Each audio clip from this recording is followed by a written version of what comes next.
Hi divers, and welcome back to another scuba diving reaction video.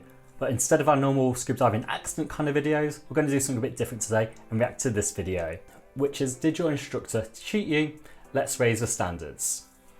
And I'm kind of hoping this is going to be a bit of a whistleblower kind of video, one which is going to raise some topics which don't often get talked about in diving industry, ones a bit more hush hush, and ones which may be a bit taboo to talk about. Just for my own expectations, I am not doing a fully blind reaction to this video. I have seen the first minute of the video, so you get a kind of feel for it before actually doing a full-on reaction. And I thought this is kind of a cool topic, so I'm going to actually do a full reaction to it now. Also, just from my own perspective as being an instructor myself, I do know that instructors do lie to students occasionally from time to time, usually for their best interest. For example, telling students on the open water course that you can't hold your breath. Strictly speaking, that's not true. You can hold your breath on a scuba dive as long as you're not ascending. But if you give the student the option or give them the kind of choice on that matter, they might make the wrong choice or not be competent enough to deliver on that deliverable. So it's safer just to say to them, you can't hold your breath. So even though it's not strictly true, it's usually for their actual interest. So I think sometimes some white lies like that can be okay. So I don't know if that's what's going to address in this video, but as it's talking about standards, that definitely isn't an issue if they're not being delivered on, because firstly, you're misselling the course, you're not giving the full deliverables, and secondly, the standards are there for a reason. They're there for safety reasons. So if you're not being shown these kind of reasons, you're not getting the full safety understanding of scuba diving, so you're more prone to getting an accident in the long run because you weren't shown a certain skill, how to do it in a certain way, or fully just ignored completely and just misses out the course, which could be a complete problem. Without the way, let's jump into the reaction. Let's go. In this Mouthpiece Monday, I'm raising the standards. I mean course standards. How do you, as a dive student, know what your instructor is supposed to be teaching you on any given dive course? Okay. Nice little intro. A little bit too long for my liking, but... Pocari sweat, made from the sweat of a real Pocari, so you know it's good. It's Japanese Gatorade, basically. Ladies and gentlemen, welcome to Divers Radio. My name's James. As always, hi, James. So great to see all of your smiling faces, and thanks for choosing to... How do you know I'm smiling? I always find that's kind of funny to make kind of comments like that, like assumptions and stuff like this, because like, I'm just going to talk for you like fully transparent right now. I have no idea if you're smiling at the video or not when you're watching these videos. So it's a funny assumption to make. You can only tell from like if someone leaves a nice comment or a negative comment, that kind of way, or if you get likes or dislikes on the video. But yeah, funny assumption. Your time with me.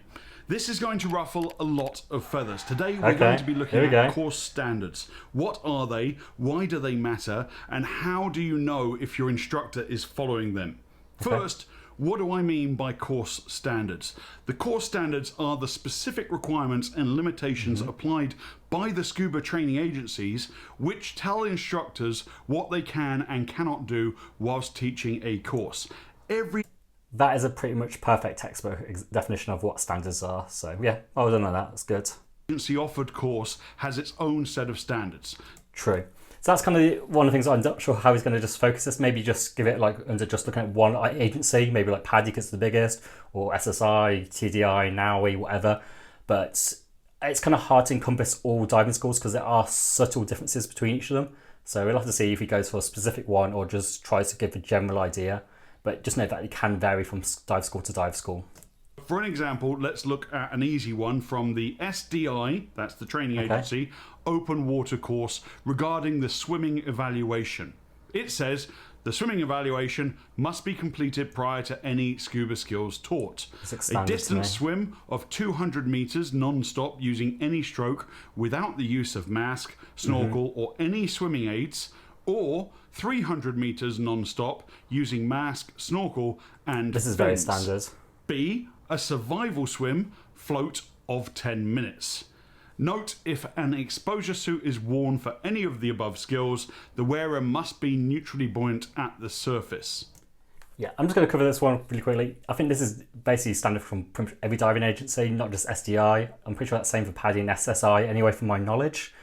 Yeah. Also, when it says about exposure suit needs to be neutrally buoyant, basically exposure suits do make you more positively buoyant, so it just means you have to wear the correct amount of weight so that you are correctly weighted and neutrally buoyant, as to represent that you are wearing like a non-exposure suit in the first place, which is often a thing worn if you're doing these dives in maybe cold water, where it's not going to be pleasant to do it without any exposure protection. Well, that seems clear enough, easy to follow, right? Yeah. How could this standard possibly be broken? Well, I actually know this one straight away can get broken because I've witnessed it before at some dive centres. So usually it comes down to being in a swimming pool. So if we just go back a second to show you the standards again. So the 200-metre swim, for example, if you do a length foot pool, some people sometimes see them do a cheeky little pause at the end, catch their breath for a few seconds, then continue again, do another length, get to your end, pause, catch your breath. And they kind of put these little pauses in there and it's interrupting the kind of continuous swim, which obviously is not good. Same with floats, sometimes they get towards the edge and then lean against the edge and use that to support themselves. Sometimes a little foot sneakily goes to the bottom of the pool and gives them little prompts during their float as well. It's a very easy one to cheat and it requires the instructor to pay full attention. And sometimes I've seen it as well where instructors do not fully pay attention during this time. They're either on their phone doing something else, setting up equipment for the next thing they're going to be doing, or even just get a dive master or dive master trainee to supervise it, which is obviously not good. You are the instructor present, you should be supervising properly, but because these things take time and sometimes with tight schedules, people do kind of slack off on these things. Not saying it's good, just saying that I have witnessed it before from my time as a scuba diving instructor. I have personally witnessed instructors not have their students swim the full distance. I've seen instructors allow their students to stop halfway when it clearly says it's a non-stop swim. I've seen instructors allow students to rest at the pool's edge during the float, and I've known instructors to complete... Sorry, common's a bit exaggerated, but it's a thing. What I think enough people who've been in the industry long enough will have spotted these odd things happen and someone kind of being a bit cheeky about it. And again, it's one of those awkward things, like if you spot it, you have to tell the student to restart all over again. And again, if you're at a busy dive centre where there's time constraints and things need to be happening like clockwork, it can be a big headache to sort these things out again. It's like, oh no, we're going to have to miss the boat or miss something going on. And this is where people sometimes cut slack on it, which isn't good, obviously, but it does happen and it's not good. Omit the swim evaluation altogether. And yet this is the simplest skill for the instructor. They don't have to do anything. You're not teaching people to swim, you're checking that they can swim before you teach them to dive. You're just watching somebody swim. Why would an instructor break this standard? Well, I can only think of two reasons. Number one, laziness, or number two, time constraints. But that standard is in place for a very good reason. Of course, to become a scuba diver, you need to prove that you know how to swim. It makes sense. 200 meters is a reasonable ask. I will say I know some very, very competent scuba divers, even technical scuba divers, and swimming is not their forte. They are terrible swimmers. They look like they're going to drown any second doing it, but they can do these kind of basic requirements. I've even asked some of them in the past and they said the hardest thing during their dive master and other courses was actually the swimming aspects of them because that was just so hard. Scuba came easy to them, but when it comes to the swimming aspects, it is a struggle for some people. But as I say, there's no time limits with these kind of swims at all. There's no actual like set style to do the swim in. So it's very kind of relaxed in that side of things. As long as you can just complete it, it's all good. It doesn't matter how fast or how awkward you look doing it. When you come and take a dive course with me, the first two parts of the training are exactly the same, regardless of which course we're doing. The first thing you're going to do is fill out your paperwork, your medical... Good. As I was thinking, I was like, wait a second, that doesn't feel like the first thing in my mind what you should do first. Paperwork is definitely the first thing, especially the medical form. I cannot tell you... No, I was going to make it sound exaggerated again. I've seen it before, basically, where people have lied on the forms and then you have an issue in the water, and thank God they've signed that form because it makes you have no liability on that side of things. It's because they've lied on the form, that's a problem.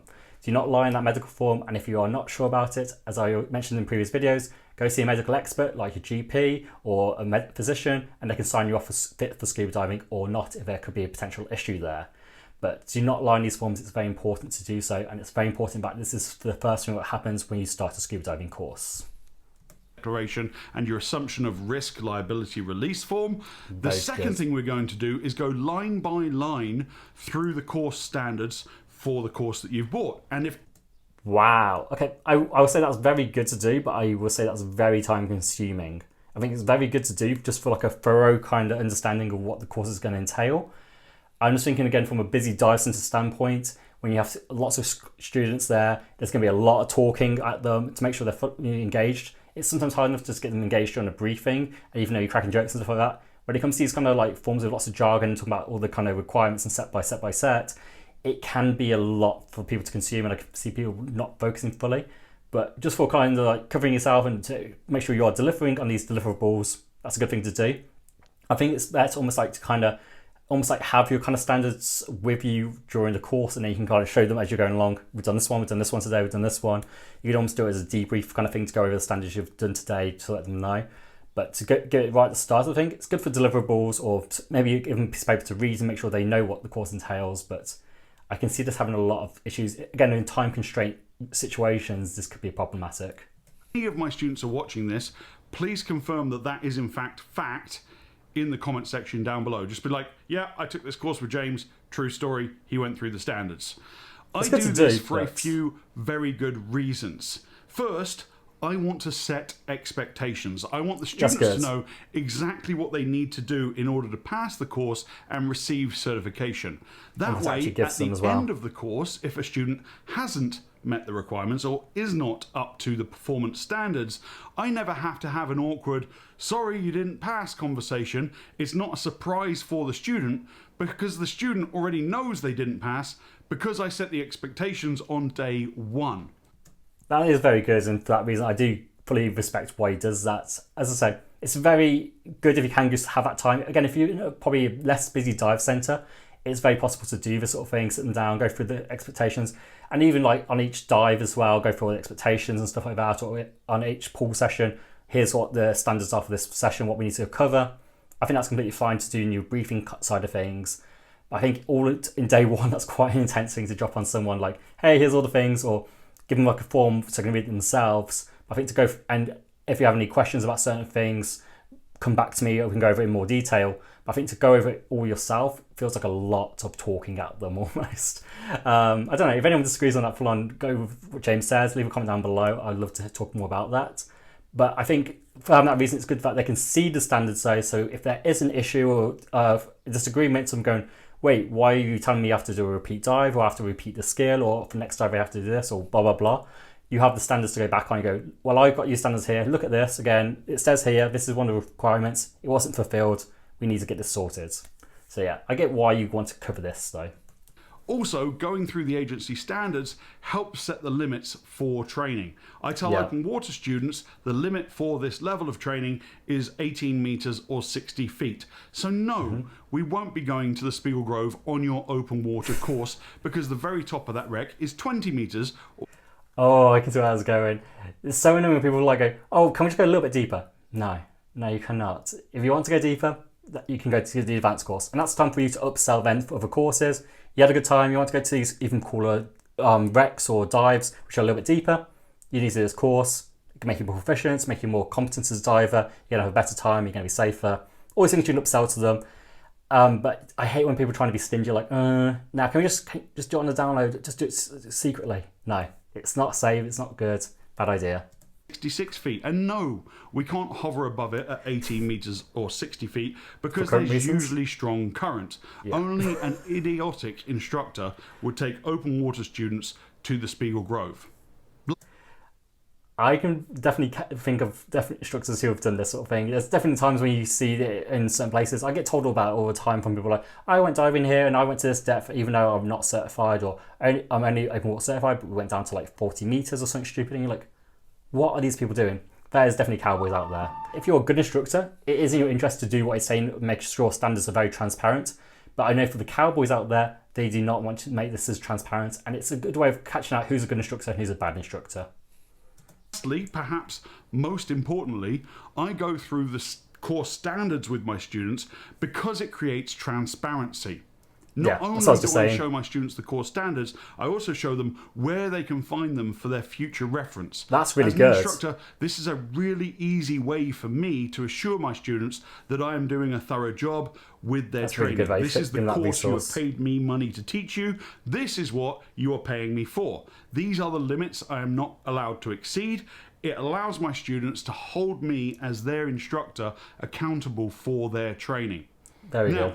Think about the last scuba course that you took and ask yourself, how can you be sure that you received the full training you paid for? How do you know, as the student, if your instructor cut any corners or skipped any skills or cut dives short or broke standards in any way? And that's the kind of issue, because I definitely know some common skills in the open water course, for a good example, which often instructors do skip out on. One of my common ones I've seen in the past is buoyancy check. is a skill that a lot of instructors like to skip doing, but it's one of the most important ones. It's often why you see divers who go, I don't know how many weights to wear. Well, I'll do a buoyancy check. What's that? Or like when you tell them that they're not sure, I'll do a buoyancy check after the dive, they look at you with a blank face. It's because they've never shown how to do a buoyancy check. It's a very fundamental skill, and it's often annoying to execute properly because in the swimming pool session, you kind of have to fake it because you don't have an empty tank or low on air tank. But it's one you can definitely do in the open water during the course at the end of each dive to make sure people are properly weighted. But it's often skipped out on, and it's really frustrating because it creates just more work for instructors down the line or guides down the line, or just in general that you just find out later. Again, this is something I got skipped out on my open water course, so this is why I'm quite passionate about it, because I didn't learn about it properly until I did my advanced course later. And my instructor was like, what? How do you not know how to do this? It's because it was skipped out on me. So that's why I made sure this is definitely always going to be included in my actual teaching as an instructor. So I fully get this, what he's saying. It's very unfortunate when parts of the courses are not included because some of them are very important to actually learn. Just because it's more work for the instructor does not mean it should be skipped. The answer is you won't unless you know what the official standards are for that course. Okay, James. Point made, put the hammer down. So where do I, student diver, find these standards of which you speak? It is going to be hard to find, I'm sure, online, isn't it? It's fair that I have a bad reputation for on the training agencies. It's true that I think... Not a good thing to do if you're a content creator. I'm just going to cover this really quickly. This is why this video I both love, but I also am kind of apprehensive a little bit about, because for one reason is that a lot of people won't kind of mock them. Firstly, because either it's still employed by said diving agency, so you don't bite the hand that's feeding you. But similarly, even if you've left the diving agency sort of thing and just doing content on scuba diving online, you can actually get quite lucrative sponsors for your videos, content, or even do content for them, and they pay really well. So often you don't want to badmouth any agency because it's usually in your best interest for financial reasons. So fair play for them for doing this, but I'm just going to point out that it's usually not a smart move if you are caring about your financials. That they think that they are actually more important than they really are to our sport. Who's going there? A training agency is just selling books and e-courses. That's it. He's not wrong. Okay, this is actually one of the big reasons why I stopped actually teaching as an instructor and left like the actual working side of scuba diving instructing and just do it now for fun basically, and obviously do content online. It really did kind of irk me the wrong way with how much money dive agencies took out of my paycheck all the time. If anyone doesn't know, when you do a course with a dive instructor, it's not about the money just goes to them and the dive centre. The diving agency they work for will always take a cut for the materials, for the kind of e-learning, for the video content and stuff like that, all that side of things. There's always a cut taken out of it for that instructor, and that's where the issue kind of lies. So it's not like, oh, okay, well, that's fine, they have to make money somehow. Well, the thing is as well, that instructor pays an annual membership every year as well, which isn't cheap either. So they kind of capitalise in multiple ways. Like there's always money coming out of the instructor. On top of that, you have to pay for your dive insurance. You probably have to have equipment maintenance during the year at some point. There's quite a lot of cost to actually maintain being an instructor, so it actually makes it quite hard to make it kind of viable financially. And this is why a lot of instructors end up leaving the industry as well, because the finances just don't balance out. And especially if you're working in like cheaper areas in the world, or poor areas in the world, such as Asia, where I was working, where you typically have a smaller paycheck, the amount they take out of it is not done regionally, so it's actually becomes a bigger percentage of what actually is taken out. So that material cost, though if you're working in the Americas, isn't so bad. If you're working out in Asia, it becomes a very big percentage of your paycheck. So it's very frustrating, especially when these materials aren't usually the best. E-learning has got a lot better, but some of the older school things like the video clips people watch and stuff are back from the 80s and 90s, and they are a bit dated. So I definitely get that frustration if you are working in the industry, that it's like, am I really getting my value for money? And I think that percentage definitely could be smaller from what the value actually is there, or they can increase the standards of that value of what they're providing if they're going to want that kind of amount. But at the end of the day, you're reliant on actually working for an agency if you want to certify people as an instructor. So it's not like you can just do it solo and not avoid this cost. It doesn't work that way. You won't be able to issue licenses. It's kind of a mandatory cost, and all agencies require you to do this. So there's no avoiding it happening. But yeah, I do get the frustration with that completely. That's their main revenue stream.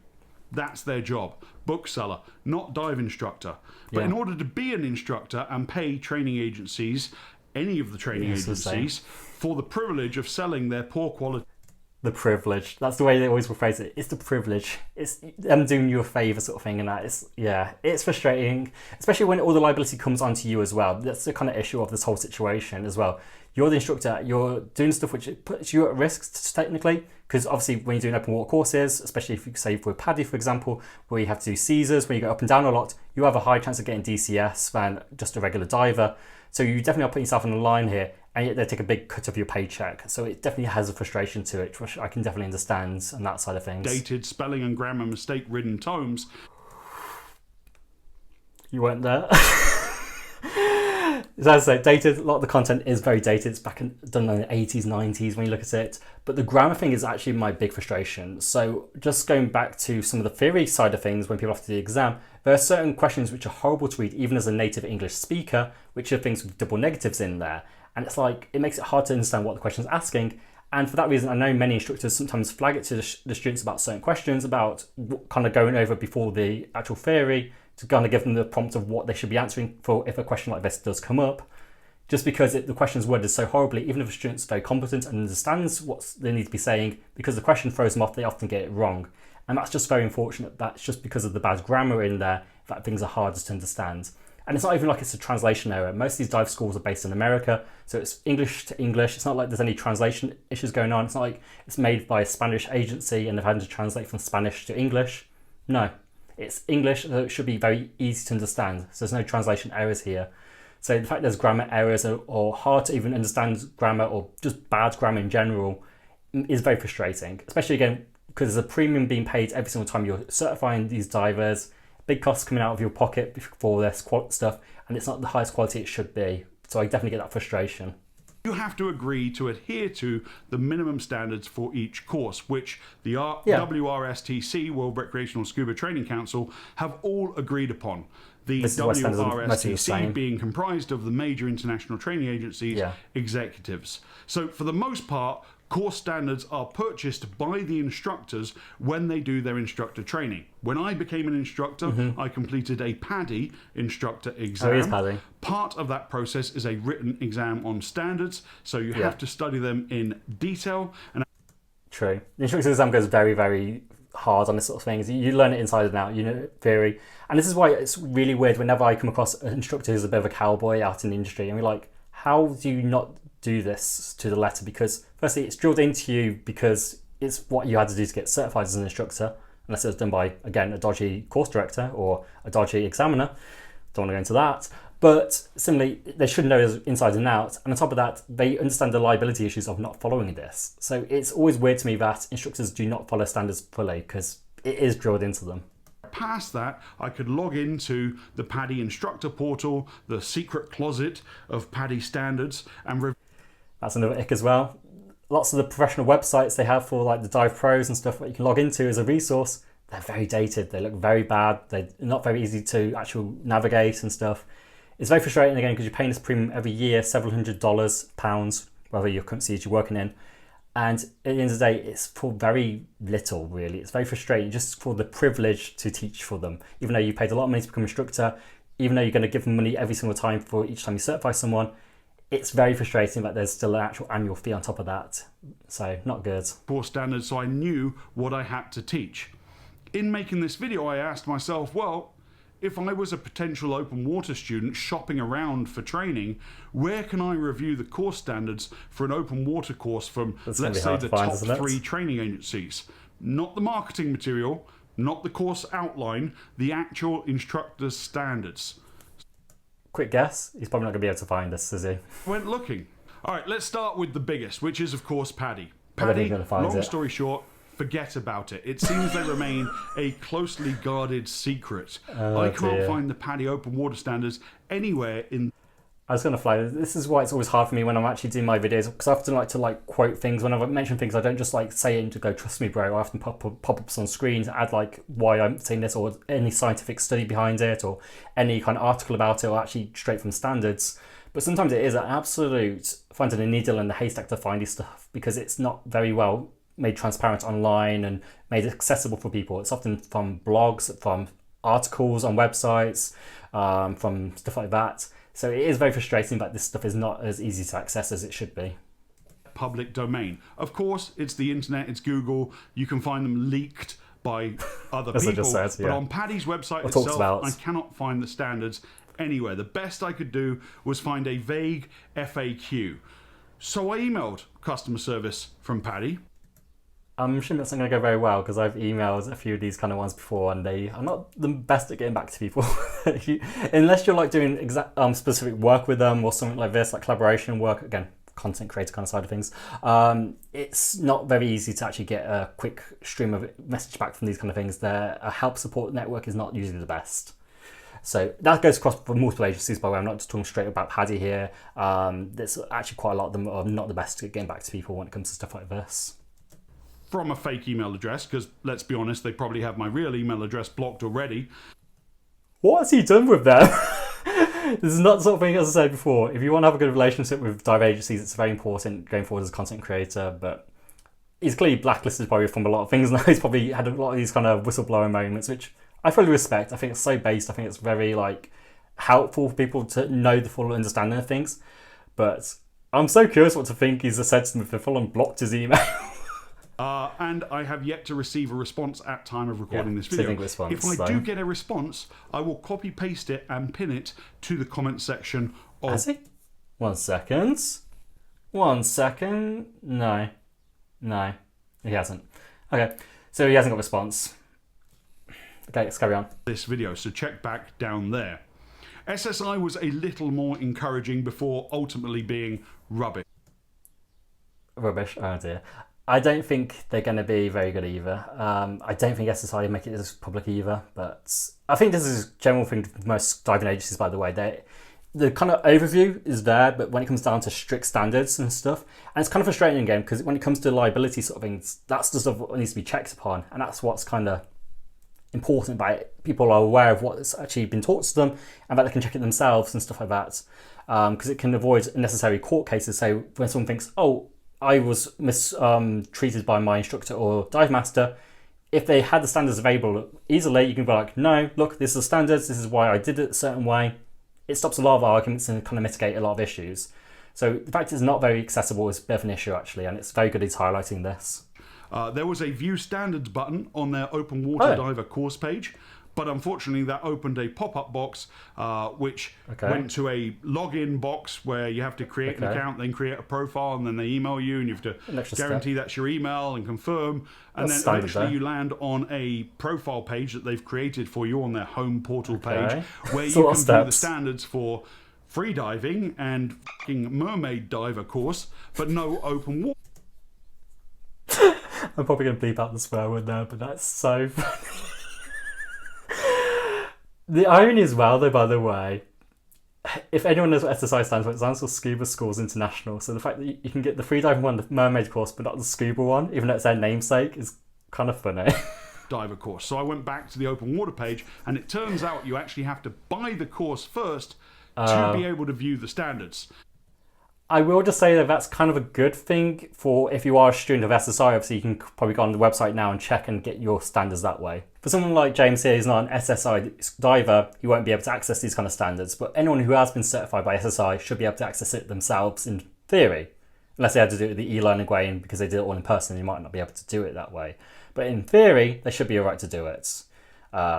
But it is a little bit frustrating that it's just not available for someone before even signing up for the course. They have to complete the course to then access it. So that view standards button was basically a lie. Basically, I have to commit to SSI, purchase their course before I can see what I'm buying. I'm not an idiot. I want to see the candy before I'll get in the van. I'm not falling for that again. Oh my god, this guy. That's the kind of bad joke I'd hear at the pub. It's so awful. 12 seconds later. I do like his humour. He is kind of funny. It's like, he's like, he calls a spade. There's no fluff around it. He just calls it out where he is. And yeah, I do like that kind of baseness about it, but joke. Just for a reference, by the way, guys, if you are a working instructor right now, do not make jokes like that around clients. It's not appropriate, and depending on the client, you can get into a lot of trouble for making a joke like that. If you're around the right clients, they might love it and might even tip you, but just a warning, do not make inappropriate jokes like that sometimes. I thought that was kind of hilarious. Rubbish. And then SDI, the agency whose books I currently sell to my students.